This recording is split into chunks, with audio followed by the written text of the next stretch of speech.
Hello, I'm Elliot Klassen, and I'll be doing the final build review. First off, I'm going to go ahead and show the amount of time that I have for all the tasks that we've done during this current sprint. I've completed 2 days and 7 hours. Originally, I had 3 days and 6 hours by original estimate. There are some things that we had to put off for next week into the backlog, but that's all right. We're waiting for assets in order to be put in for us to move things around, as well as finalizing the credits, and that requires the new teammates into our team that are being integrated next week and the following week. Moving on from there, I have some of my bugs right here. I'll leave this off to the side to bring up later. So right here we have our latest build, the Cryptid V0.38, and I'm going to go ahead and start that up right now.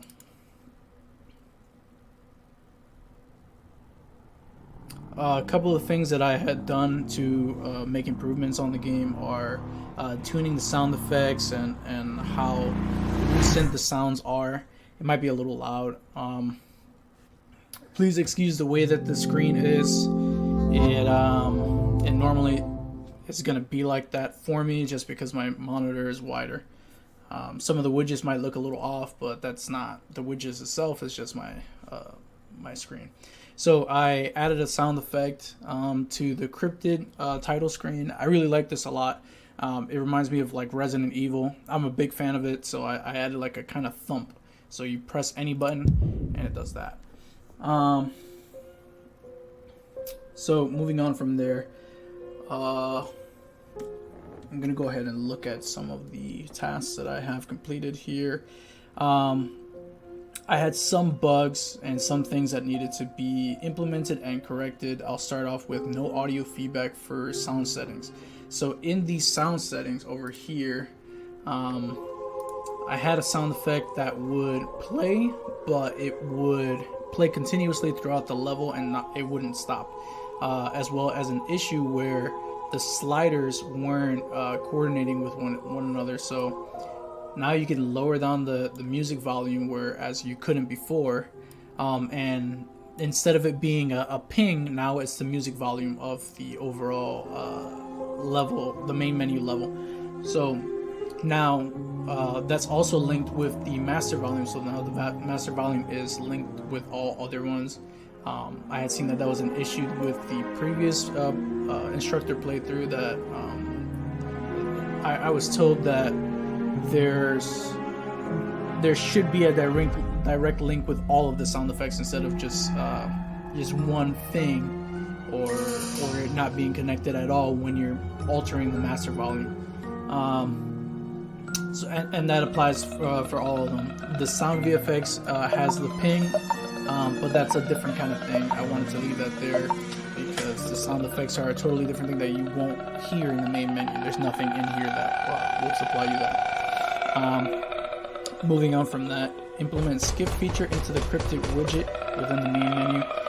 So that's the main menu title screen that I had shown. Initially, it was a fade in and fade out. There was about maybe like 6 or 7 seconds between the time that pops up and when it fades out and fades into the main menu. But I wanted to give the player the opportunity to skip that if they wanted to, and they can skip it faster. And it also helped out with going back to the main menu, because there was an issue where some of my teammates would say it's kind of a pain in the butt for you to go to main menu and then now you have to see the main title again. So I separated that, made an entirely different level to house that, and then it loads up the next level, which is the main menu. Okay, so now moving on from that one, fix sound not removing from sound widget when changing values and removing widget. So that's the sound effect kind of bug that we had, that I had changed with the sound settings. I'm gonna go ahead and go back to the main menu from here. Okay, moving on from that, add sound to the player when cloaking is activated. So there's an invisibility mechanic within the game. I'll go ahead and load my first level, and I'll show the cloaking. And this is also something that I implemented, the loading screen. I thought it'd be a good idea to have a kind of segue between the clicking of the level and loading into the level. So I got a loading screen that is copyright free, and I added a fade into that, and then a fade out from that, and then I added a fade. No, I added a fade in, fade out, and then a fade out onto here, so that it would just kind of seamlessly go from one widget into another without seeming like a direct cut. Boom, boom, boom. The only thing that I decided to keep the loading screen out of was the very ending of the levels. A couple of my teammates felt like maybe it would be better to give the idea that this is just one continuous thing instead of separate levels or things that you have to wait in order to get to the next level, because that's kind of annoying. I'll show the invisibility here. The values have changed from 5 seconds of invisibility to 8, and the cooldown is no longer 7 seconds, it's 8 seconds for the cooldown. And that looks like this. There's a sound effect whenever that happens, and that's a flag being thrown on the floor. I thought that kind of fit with it. Along with that, I added an invisibility indicator over to the side. If you look all the way to the left, the level is a bit dark, so you might not be able to see it entirely.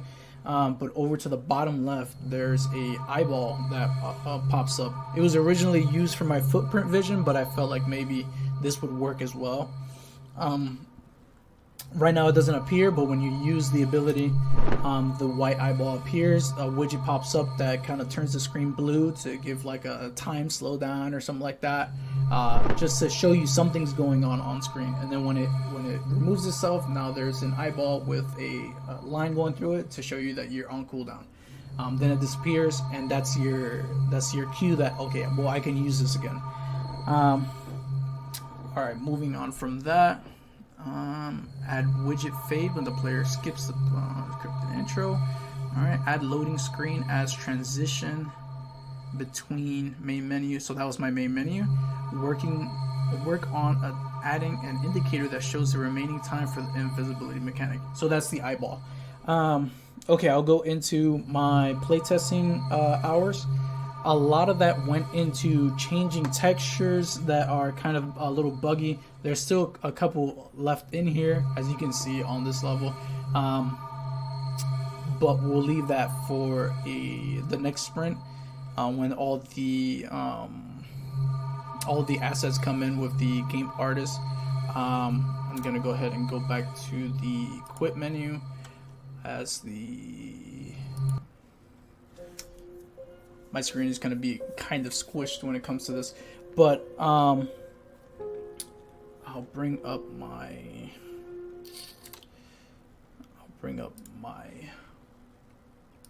bugs here.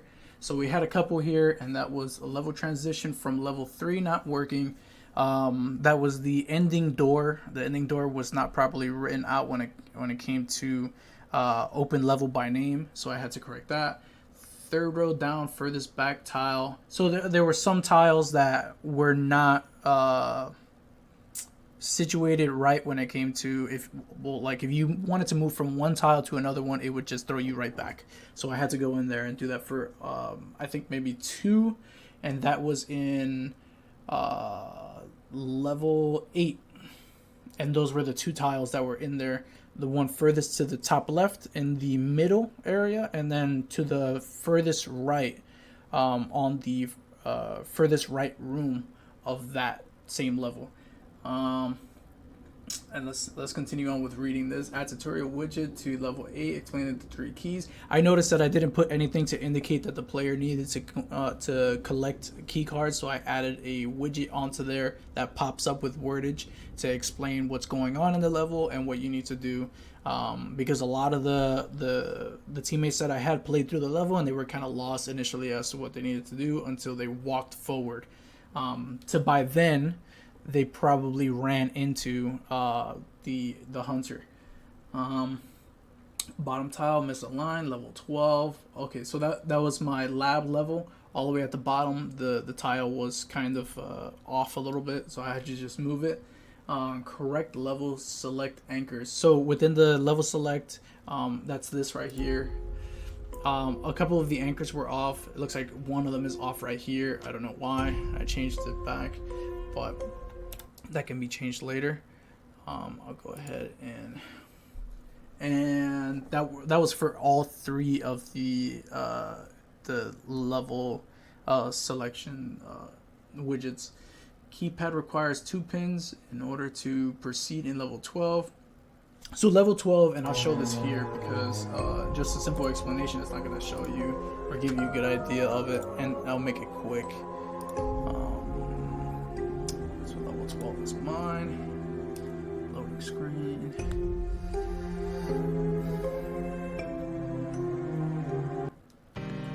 Alright, so within level 12, there was a keypad, and I remember getting a complaint about the keypad because there is a separate level that has this kind of version of the keypad, and I had a separate version, so that needed to change either way.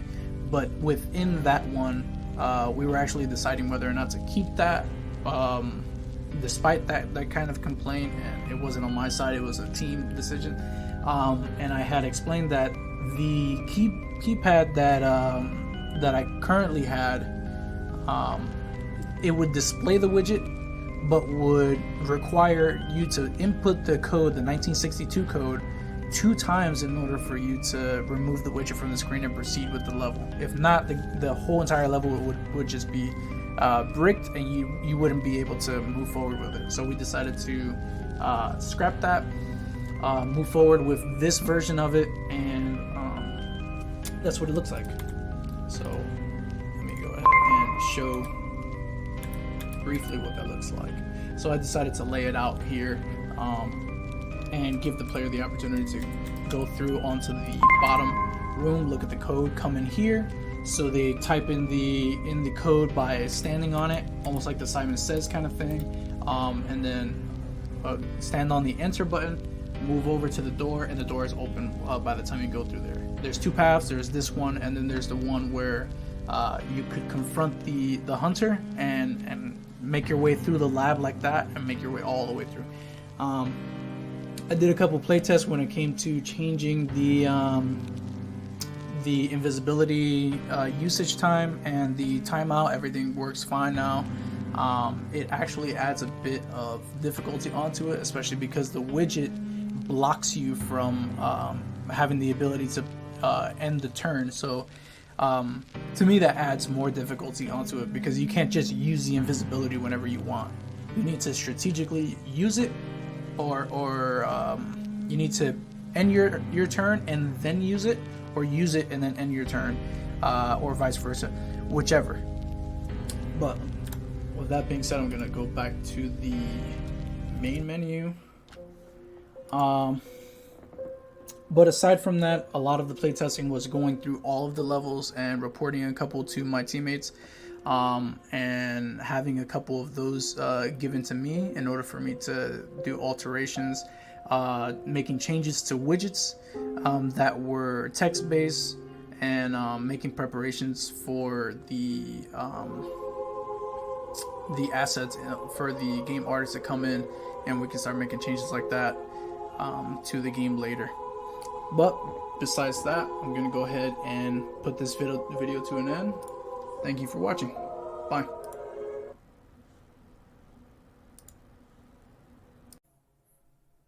Hi instructor, my name is Dominic Woods, and today I'm going to be playing for you my game and the task I did in Jira, the task I did in Jira for our game Cryptid. First off, let's take a look at our task that I have. So we had 21 hours worth of tasks completed or scheduled. I did 13. So right now we're looking at checkpoints. I actually created a checkpoint that referred back to game mode, to our tile map, and then actually its own tile. It's called a respawn tile, which allow the players from when they died to return to the last checkpoint they collected. So you can see here, let's go ahead and read everything. So sorry, my internet's a little slow. As a player, I want a checkpoint that is noticeable and recognizable to the players. I want the players to understand that they have at least one more chance to proceed through the level after death once they interact with the checkpoints. Description: the checkpoint will look similar to a torch or a lamp that is first shown when emitting light. Once a player interacts with the checkpoint, a green light will emit from the light source and signify the players that they have reached the checkpoint for this level. Completion criteria: there is a lamp that is recognizable as the player's checkpoint. The lamp can emit green light when the player passes through the checkpoint, and then the message displays informing the players that they reached the checkpoint. So you see here, I actually have a couple things, couple images. I don't think my images will load. Yeah, it's just a little bit of my internet right now. But I have a couple images right here that shows a process I went through. I have 4 hours and 6 minutes logged on this task. Let's go over to the next one. Oh, I don't think I clicked the right button. Give me 1 second. We'll go ahead and just play through the game, and then we'll come back and check on this. Or, even better yet, I forgot I can actually do this.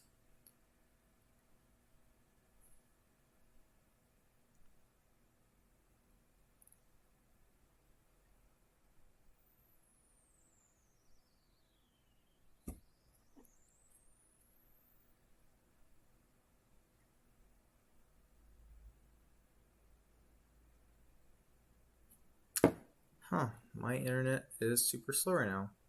There we go. Okay, so here we are. Let's go ahead and head to my dashboard. You can see I have 3 days logged and 13 hours logged in right here. So, give me 1 second. There we go. Everything seems to be loading a little bit quicker. So, playtesting, I only had 4 hours marked. I'm sorry, not 4 hours. I think I only had about 2 hours, 3 hours and 44 minutes logged in here, excuse me. So how does a play testing for this game works? We want to make sure we allow QA testers to go into our game and then give notes on bugs or design flaws that should be completed or corrected immediately. Design philosophies: the game should look presentable for future players. We should be looking for major and minor bugs. The bugs should not be game breaking. Points of interest: the neighbors in our tiles should be all facing the correct directions. Players should understand the direction they need to go in order to complete the level. Mechanics should work the way the designer intended them to. All tiles are facing the same directions. This is stuff that we have iterated and repeated, rinse and repeat several times, because we do have a lot of issues with our tiles not facing the correct directions. You can see there's some more images right here. These are levels I had to go through each and one of our levels that I created personally, or that I found bugs in, and we actually went through and I fixed all the neighbors in my levels and some of my classmates' levels, my teammates, excuse me. Then we have set checkpoint to previous tile after death. This is similar to what I had just mentioned before. So description: once the checkpoint has been interacted with, the players understand that they have it saved. Players should be able to return to checkpoint after previous death. After they die, you only have one chance. So you hit the checkpoint, you die, you return to that previous checkpoint. You should be able to then play through the level. But once you die, unless you hit another checkpoint, you won't be able to receive any more saves. So create the checkpoint. This is just the process I went through of create. Before I forget, I have 3 hours logged in here. And then over here, this is the one we just mentioned before. These are all the images I took. You can see the process I went through. Originally was like a door. Now I went to like a lamp.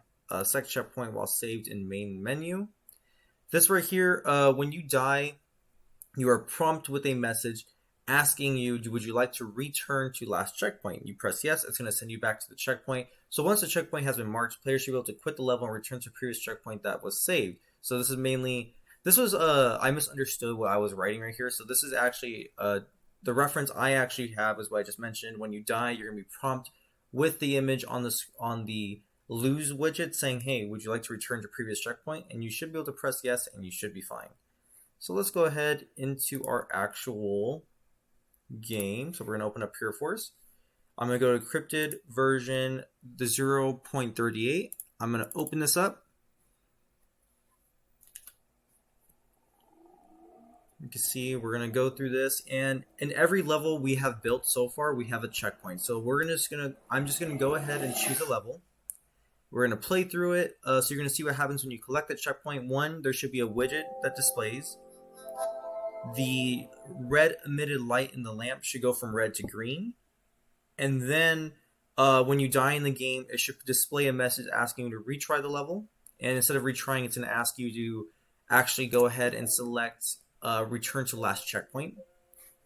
And we shall see what happens. So let's just go ahead. The best one to do, in my in my opinion, is level 4. So we're going to go ahead and choose level 4.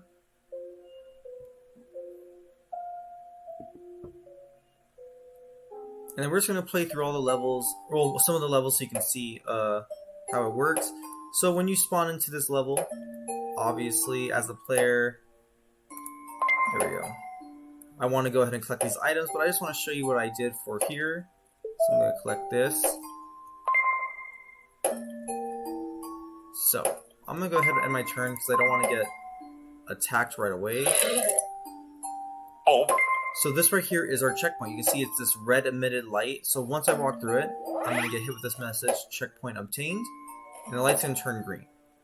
Now, when I die, then turn around, I'm actually just going to run up to him, let him kill me. I should put a death animation. And then you get hit with you were captured. Return to checkpoint or return to main menu. Now when you press this, you should return to the previous checkpoint, like so. So, this doesn't save all the stuff you collected. For example, you see right here, my cherry is here. I just ate it right before I ate this checkpoint. So these items should be saved. In ours, we didn't do that. It's just going to respawn you back to a checkpoint. We didn't think about, hey, saving your items, you know? So I'm going to go ahead and just collect everything. And then I will show you what happens when you actually finish the level. So even with the checkpoint locked in, that doesn't automatically, you know, hey, when I finish the level, I'm not going to return to this checkpoint, you know? That's not how this checkpoint works. Ooh, forgot about that. So I'm going to go ahead and show you that even just collecting the checkpoint... Oh, shoot. My bad. I forgot that he has... Let's see, like this. Even just collecting a checkpoint doesn't mean that, hey, if I go into the next level, or when I end this level, you know, after beating it, it's not going to send me back to here. I'm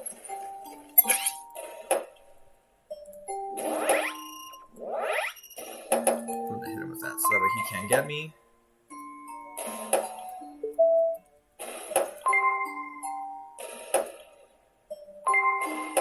I think he's going to... Yep, perfect.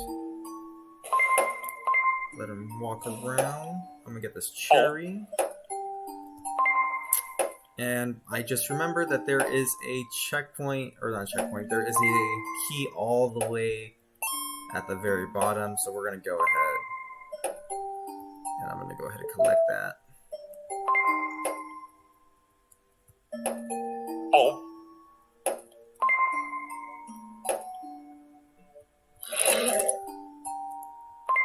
Give me 1 second, instructor, sorry. I probably should have chosen a smaller level, but I wanted to show this off.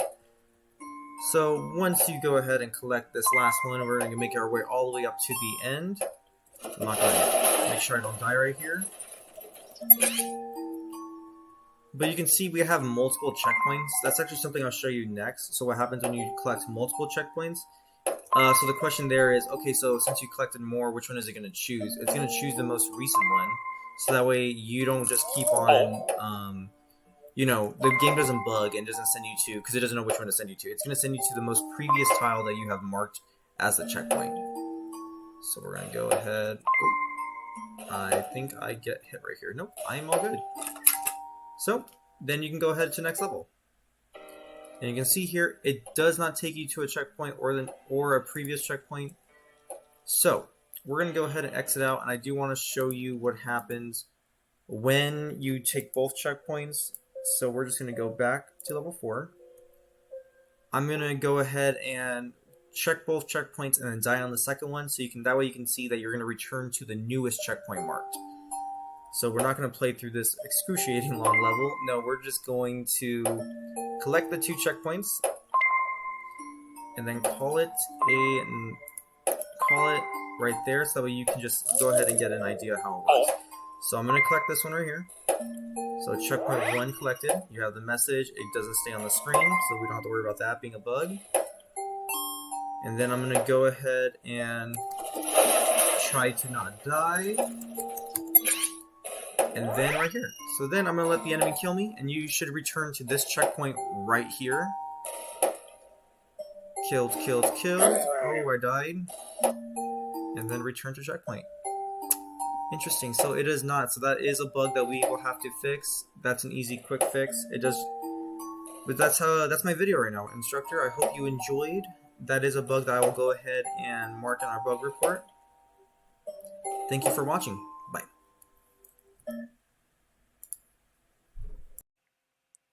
Hello, I am part of Team AFK Games, and this is our game Crafted. As you can see here, here's our logo, Team AFK Games, and here's our game title. For this sprint rather, I was tasked with creating a couple different things. We're gonna go over here to level 2 to show them off. Now, coming into level 2, we're gonna see. I'm gonna hit V real quick. It's gonna show how many moves I got. And the reason why it does that, if we come over here to my task, I was tasked with creating an indicator similar to Fire Emblem that can show the player how far they can walk. The completion criteria was to create an indicator that shows the player how far they can move at max steps, have it adjust when the player loses moves, have it reset when the player regains their moves, and have it adjust when the player moves. So I spent 2 hours and 12 minutes on this, and as you can see, as you move, the tiles disappear until you have no more. And once you end your turn, it resets. And if you move through this, you'll see we have 6 here. Should go down to the yellow. Perfect. As you can see, it adjusts for that. And comes back. Now, the reason we're on level 2 is I was tasked with making adjustments rather into this intro trap level. In the intro trap level, the player still sees sprint strings when the AI is stunned, and the Simon Says needs to be adjusted to work with the newer version of it. Completion criteria was fix Simon Says by adjusting the manager and his tiles, remove all print strings that display, clean up any unnecessary code, and fix the neighbors to any tiles. As you can see so far, we're able to move, so the tile neighbors are fixed.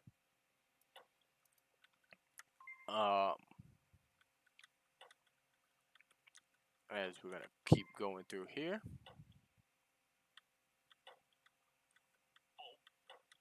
Come over. And I'm going to show you Simon Says.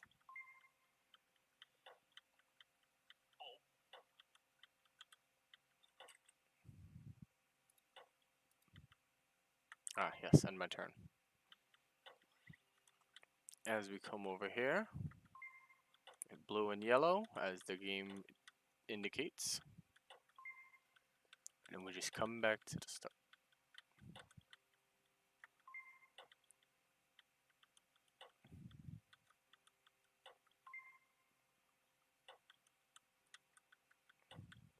As you can see, it is currently working. Oops, sorry. It's blue, yellow, red, green. As you can see also, as the AI moves around over there, there's no print strings coming up.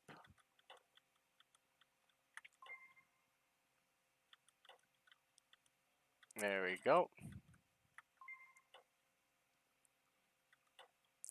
Okay. We're going to wait right over here as I explain my next task. I was also tasked with tweaking the camera rotation that was added in the previous sprint for it to be more comfortable for the player. The completion criteria for this task was adjust the rotation rate for both sides in both camera views, adjust the pan rate when in unlocked camera, and make the rotation consistent between both camera views. I spent 5 hours and 41 minutes on this task. As well as the adjustments, I spent an hour and 22 minutes previously. So if we come in here, previously the camera view ticked 1 at a time. Now it ticks 30, allowing for easier rotation. Also, when you had it rotated and you went to go switch over to the unlocked camera, the camera wasn't over the player. Now it resets and then goes into unlocked camera. As you can see, the rotation here is also consistent. We're going to go back down to the player. And we are going to move up just a bit. And end our turn. Perfect. Alright. Now, coming over to the next task I was assigned with doing. I was assigned with creating different display options for the main menu, which includes creating color blindness options, brightness settings, and checking to see if all current display options work. Completion criteria included: check all options in the current graphic menu, take note of any setting that is not working as intended, create a brightness setting with a slider that controls the brightness of the game, create different color blindness options, and fix all options that are still currently not working. And I spent 6 hours and 50 minutes on this. If we come back into the game, you'll see that we currently have color blindness and brightness. As you can see, you won't really be able to get the numbers for these. But you see, it switches to window, it switches back to full screen. You see the brightness goes up, brightness goes down. And you can see, if we go over here, let's make it nope. Up the severity. As you can tell, the background is changing. Go back over here, go back out, and you can see the game is different. Come back in, and we go back to normal, and we reset the severity, and bam. Now, game is back to normal. And as you can see, like I said, these you wouldn't really be able to tell the difference at the moment. But we set it to optimal, which adjusts it. And there you go. Now, as you can see, he just got stunned, but no print string came up. I'm going to leave him there while I have the chance to escape. Ah, he's after me. We're going to go through here. There we go. And we're going to come through here.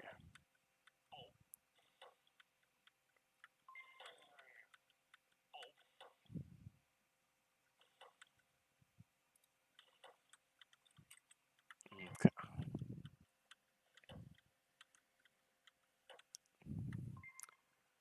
And the last thing I created for this sprint, instead of just fixing, we'll show you right now. As you can see, I got 2 stars for beating this level. When I started, there was no stars. And I'll show you what I mean right now. As you can see, the rest of the stars don't have levels. Now, if I go and save the game real quick and exit the game,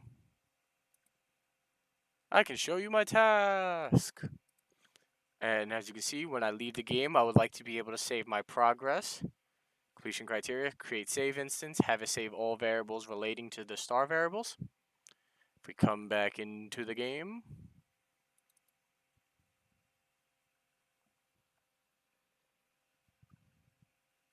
hit this, hit that, you can see there's no stars here. But if we hit load game, you'll see 2 stars pop up. And now finally, we're actually just going to close this game instead. No, we'll leave it open for now.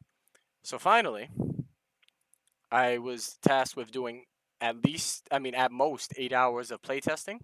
I used 4 hours and 5 minutes. Speaking of, the save states took me 5 hours to create. But yes, I used 4 hours and 5 minutes. And The summary is playtest the entire game, mark anything that can prevent the game from being completed.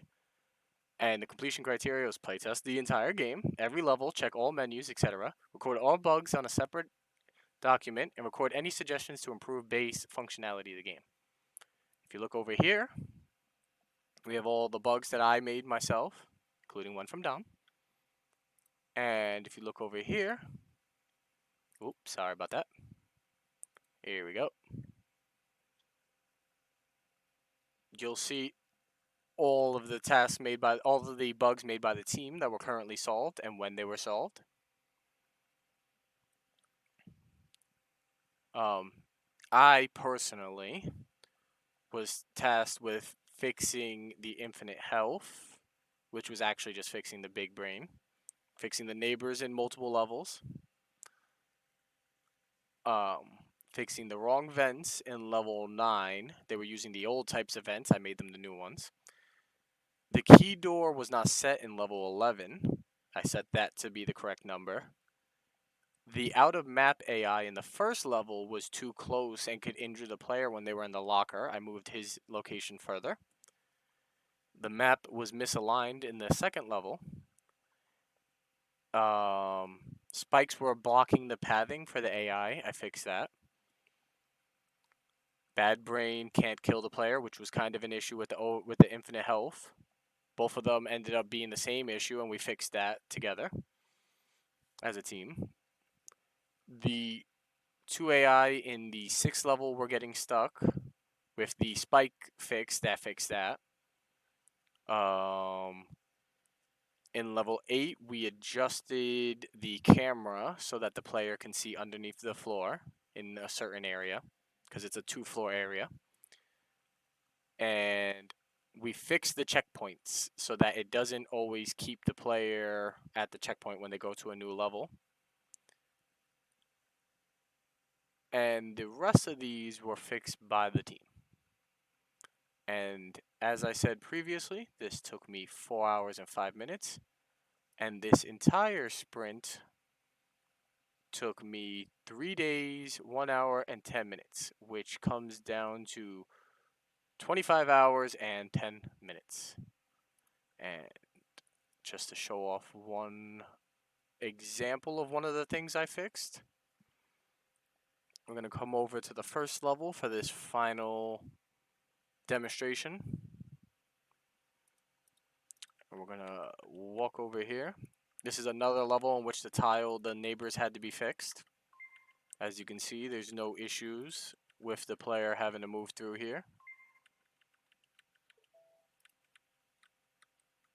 We're going to come around here. We're going to come up here.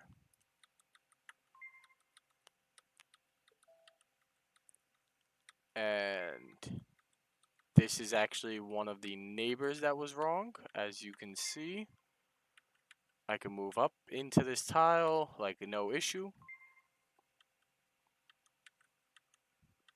I'm going to actually go around him. And you see that guy out there? That's the AI that was getting far too close to the player because of how the radius for the locker works. So if we come over here and we get in this locker and we just end our turn, you'll see no matter how many times we end our turn here, the enemy will never grab us because he is not close enough to grab us out of the locker. Thank you for your time. Hello, my name is Jerry Story. I am on Team AFK Games. Our game name is called Cryptid, which is a puzzle Hitman Go type of game, horror game, where you have to get around on a tile-based system and go throughout the map and try to get to the exits. This week was our BAL 2 Sprint, which is a game balance 2 sprint. Starting off with my tasks, we had a big emphasis on playtesting the build, took up a majority of our time just looking for bugs and things to polish up. Some of the things that I fixed up this week, I fixed the alarm, not making any noise. That was one big complaint. Another thing that I fixed was the Simon Says. Originally, Simon Says was something that kind of generated notes in itself and then played those notes back. It wasn't iterative like Simon Says normally is, like in real life, and the noises it made were all the same and just the same as the keypad buttons. I've changed those to make them musical notes. They're all different. It's this way it's even easier to remember. I also made it so it is now, it can be iterative, and it also can be completely random. Depending on what the designer feels like, they can decide how that works. And then I also changed the widget for key doors. Now instead of just displaying you need more keys, it will tell you a specific amount of keys that you need for each door. And then also basically I just went around, fixed any neighbors, aka like wherever you needed to move. If you couldn't move in the right direction, I fixed that on each of the levels. So go ahead and hop in real quick.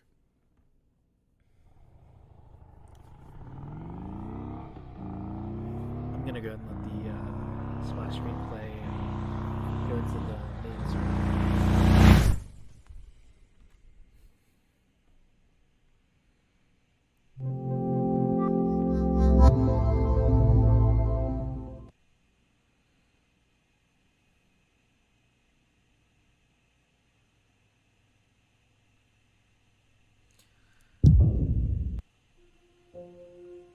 So, the best level to showcase most of the stuff is going to be level 6.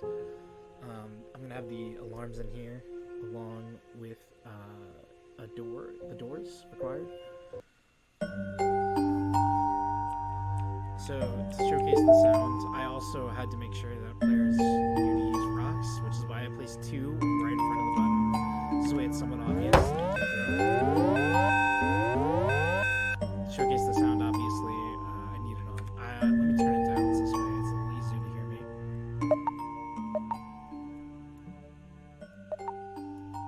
I'm actually going to turn the music volume off.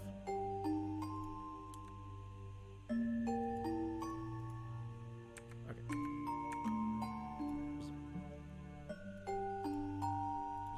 Okay. So, now, every time the alarm is going to play, he ran out of space to run, so he's gonna get stuck. But you can go back over at the end of each turn, or the start of every enemy turn, rather. The alarm goes off until it turns it off.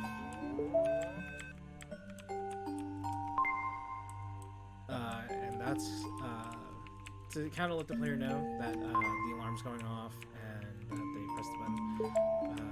Running over here, I'm going to skip this keycard real quick and show the new widget.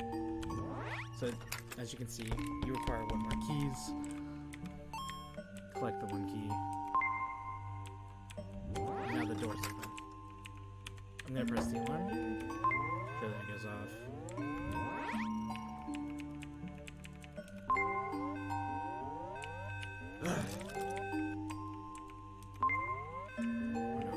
Collect this key.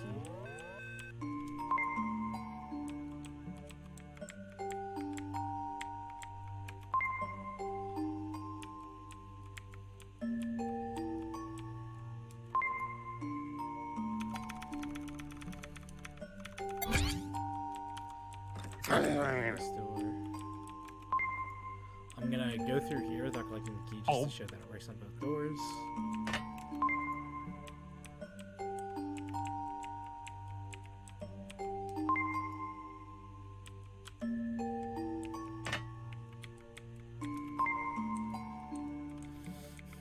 As you can see, keys.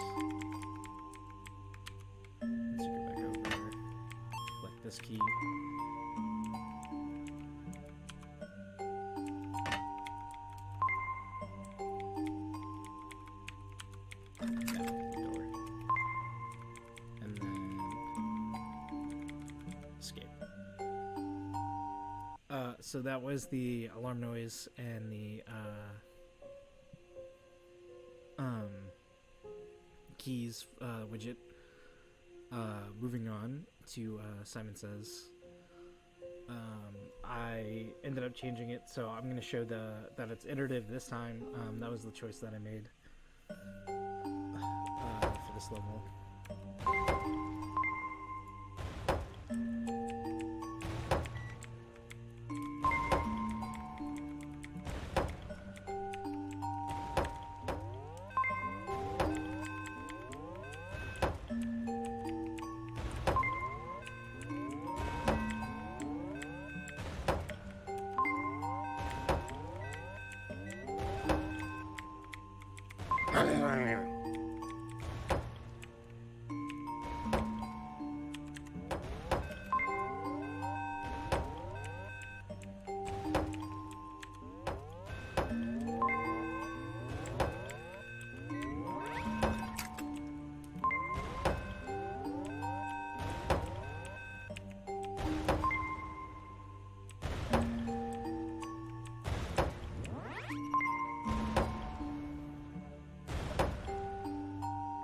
Just to show that it works on both, I'm going to come up here and press E on one of the doors.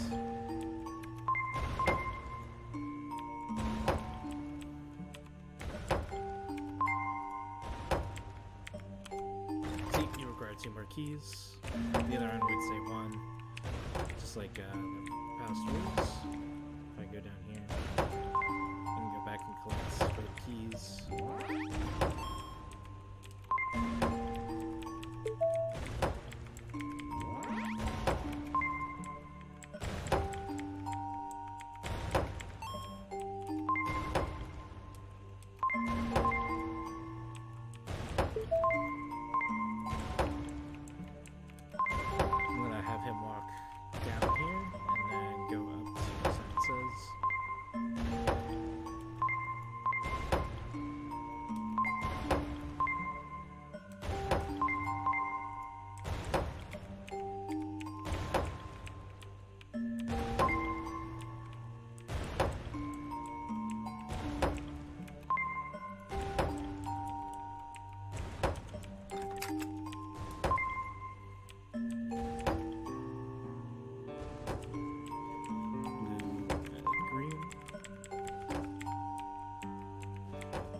So even though it's faster, it is still the same pattern. So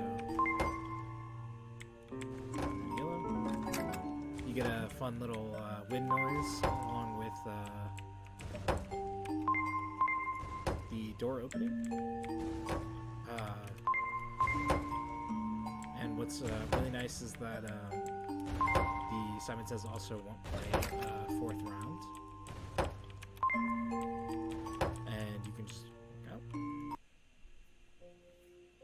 So,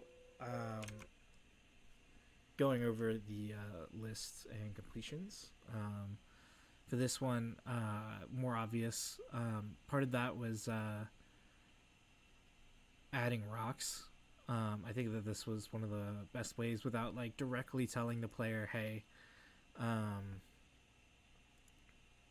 use a rock here, you know.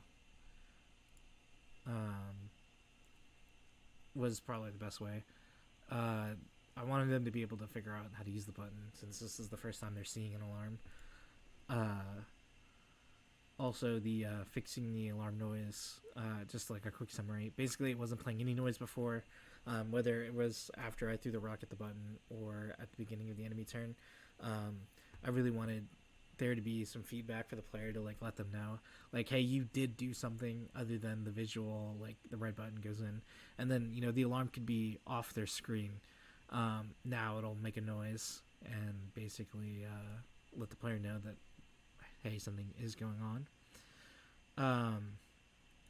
For the keys, basically it was just saying like you require more keys. For what I wanted, you require X would be the amount of keys like needed that you have to like left that you have to get. Now that it changed that, I feel like it's a lot more obvious for players. Like, oh, okay, I'm missing a key. Part of that was also from last sprint, where the keys were really hard to see. Now that they're easier to see, this was much less of a problem. But this also goes a long way to help fix that issue of players not being able to find a key or like going up to a door and then wondering, well, where's the key at? So basically, for remaking Simon, I wanted the designer to be able to pick out what exactly they wanted for Simon. A big part of that was this code here. It's kind of hard to see because it's a lot of nodes, but basically I changed the colors into an enumeration, and then based upon an array of that enumeration that the designer picks, it will play each note.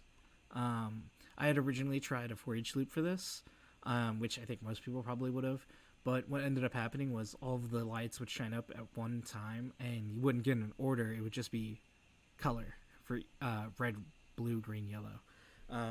When I did it this way, it just makes it so there's a pattern, and you can see, okay, blue's first, red's second, green's third, and then the player can then enter that, which is the actual second picture of code, which is also hard to see because there's a lot here. For basically checking if it's a win. Well, first off, if it's the right button, if it's the last right button, is it a win? And then if it's not the right button, send the fail. It also depends on what array they're using, because each level is its own array that the designer can then edit at free will in the editor, obviously, without having to go in here ever. But that's all been done and handled. It took a long time. I was expecting 4 hours. It ended up being 6. The reason I thought it was going to be 4 is because I was going to just fix old Simon, but the way it was made it completely unusable for the way I wanted to make it. So just remaking Simon made the most sense. So I ended up having an extra 2 hours of work time. It was probably a little more. Honestly, I probably worked 8 hours on it, but I didn't want to have reoccurring time from trying to work on the original Simon, so I only put 6, as that was what I worked on for the new Simon. For the testing game build, there's not a lot in here other than the time I put in. The reason why is because we had a second document. Here, as you can see, my name's on here a couple times. We basically went through, caught as many bugs as we could through playtesting each other's levels, checking mechanics and everything. Literally trying to break our game was a big part of this playtesting. And we caught a lot. I think that it helped a lot, especially here at the end, with bugs making it through to our final build. But that's all. Thank you very much for watching. Hello, my name is Riley Johnson, and this is an analysis of our cryptid build and what I have accomplished over the course of the week. I'm going to open it now. I've been hard at work this week to implement some new systems to make things clearer for the players so that they can understand their environment and what is going on around them. While our game is loading up, I will actually pull up the Jira task board so I can show you exactly what I've been working on as far as the task board goes, and then I will compare it to the game itself. I have added an indicator database for all the tiles in the game. Basically, I organize the tiles into 2 different sections. Tiles in our game are the floor, the things that sort of connect the levels together. And I've distinguished between flavor tiles and useful tiles, and I've written this description for flavor tiles in order to be fun, inviting, and to give like a little bit of lore and information to players who would like to hear it. And for useful tiles, I've given shortened tutorials that will hopefully help the player understand how a tile works if they forget it off the top of their head.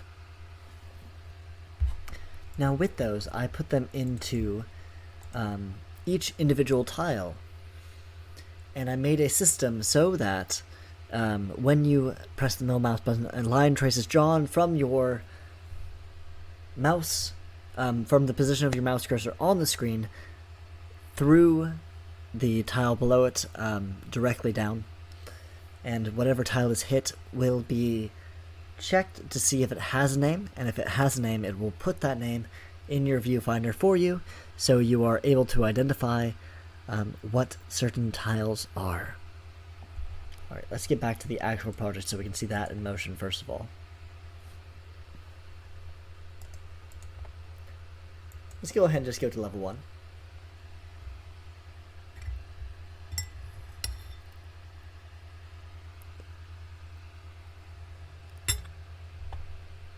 Alrighty, we're in the game, and I will show you the tutorial that introduces this. I can check my movement range with V. That was something I helped with, but not something I did. This is the movement range indicator.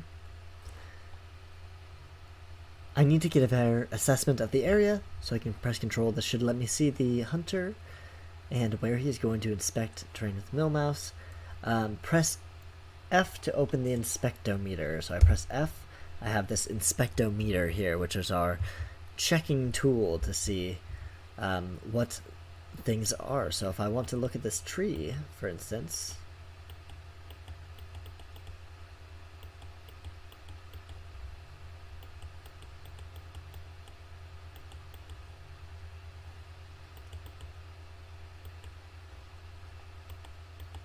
there we go. It wasn't registering for a second, but now it is registering.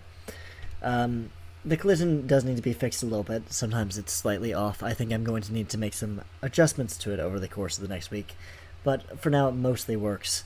Though you may have to do a few clicks on things to make it actually function. But we have tree. This tree is made of tree. And then we click the grass. It is just some ordinary grass. Click the locker tile. I can hide in these boxes.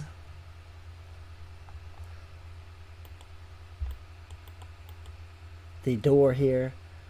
Sometimes I need keys to pass. It is slightly going off screen. I will mark that up to a bug report and fix that.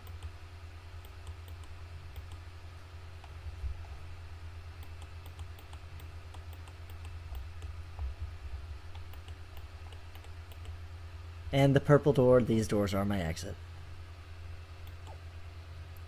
We also have them for the traps here as well.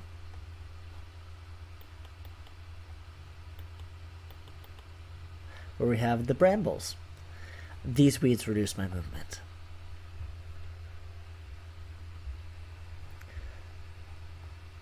And we have another one that is slightly going off the screen. I will just mark that down, so I will go and fix that for the next build. But that is all for that. We can also see that I have one more Jira task that I've been working on this week that I've also finished. Oh, hold on, I'm going off the screen. That is what it is. And we will go into star objectives to diversify levels. I have added an extra star objective and put it into the level. As you can see, this extra star level, hold on, let's go ahead and set our camera back, is to collect all items in level. So once I have collected all those, I will get this extra star that I've added, and I've put this in several levels in order to diversify the types of stars that people will be seeing in their level. That is all I've done for this sprint. I've worked very hard on this process to get running and working. Let's quickly test that the collect all items works, so I can show you that that star is functioning properly.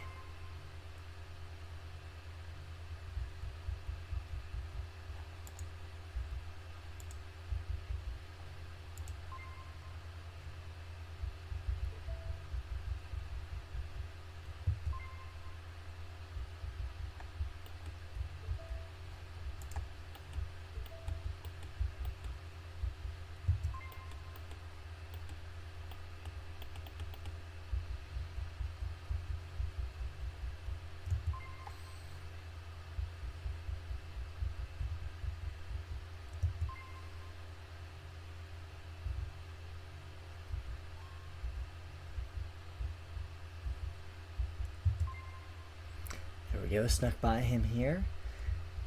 We have gotten every collectible so far. There are a couple more that we're going to be picking up on the way there.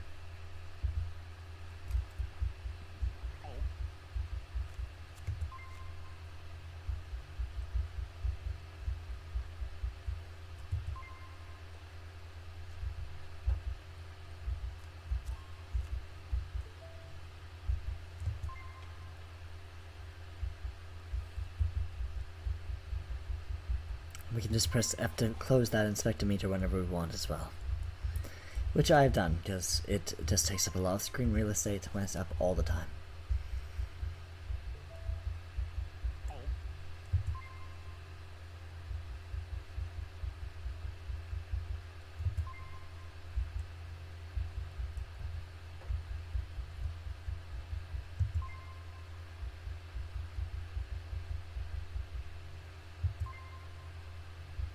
And then we are finishing that, and we have collected all items, but we definitely didn't complete this level in under 5 minutes. But that has been the demonstration. Thank you so much for watching, and I hope you enjoy the other people's demonstrations on their games as well.